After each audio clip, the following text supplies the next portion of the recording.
Someone told me a lot of rubbish and I believed it. So I had to do my best to actually reprogram myself.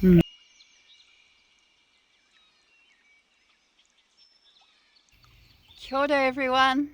Hey guys, how's it going today? I shouldn't have such a huge smile on my face because we're going to talk about shame today. And shame is a huge subject that I have been dealing with, and Tony has been dealing with right throughout our lives. And now we've come together as a couple, we can actually talk together about our experiences, and we can offer each other the truth of our wisdom and how we see each other and how we see the world.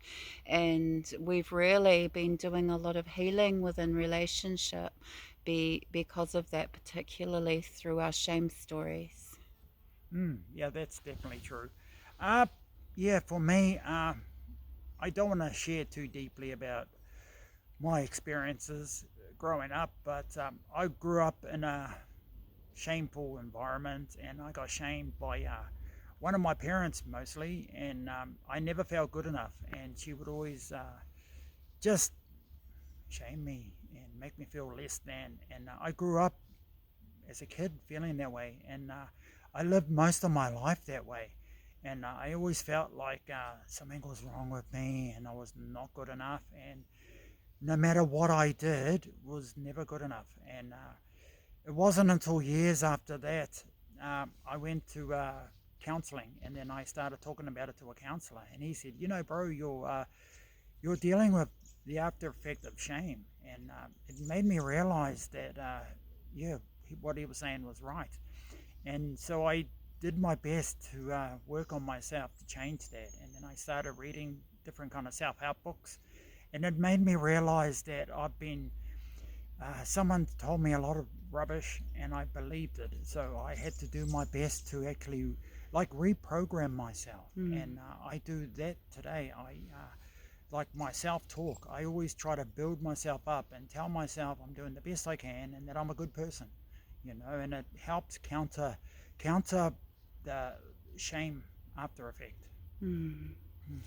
It's very similar, even though we weren't together at the time, to how I began processing my deep shame trauma.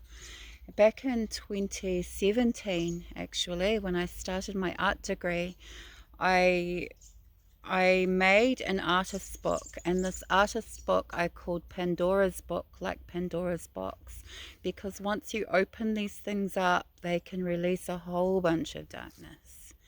And that is actually what happened. But I am very brave with my healing and my self work and the depths of the shadows that I will enter and move through in order to find my light.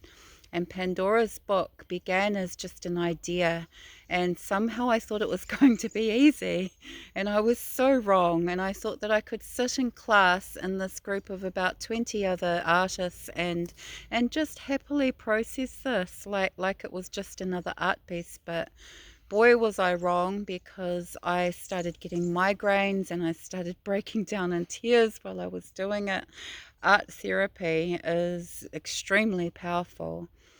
And the art book, Pandora's Book, ended up being full of 60 different phrases that other people had put on me over my life. And that was the first time I realized that if people could put them on me, then they did not belong to me. They belonged to them, and I could give them back.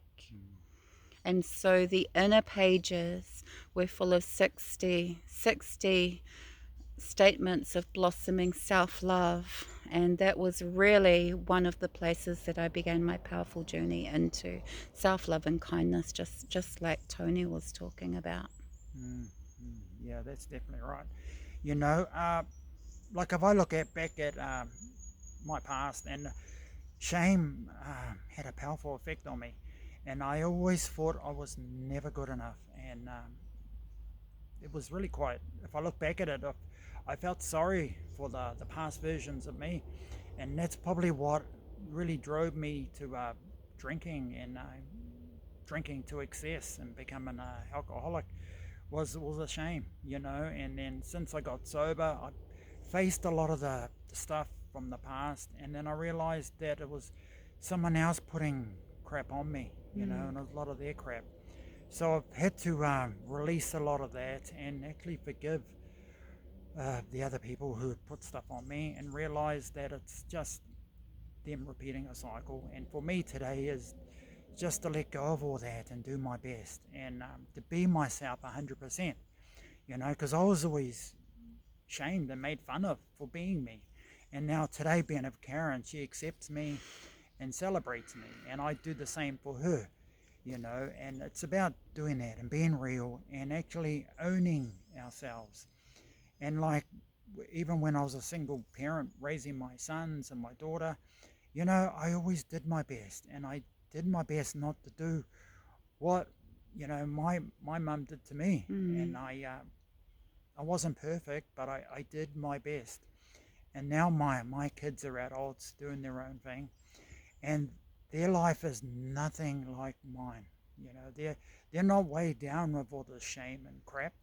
You know, they're actually quite free from it all. So I'm grateful I managed to break that cycle, you know.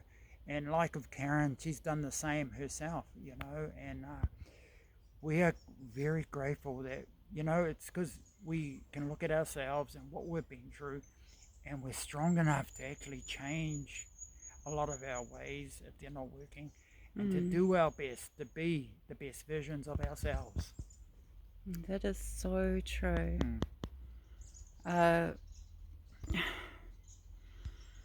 You've got to transform those old damaging statements into their power statements.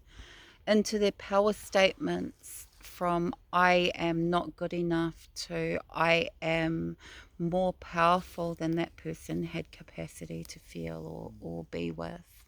So when you can change the way you look at things, the things you look at change. Good old Wayne Dyer said that. So we'll leave it there for today. Lots of love, everybody, and I hope you're having a magical weekend. See you guys.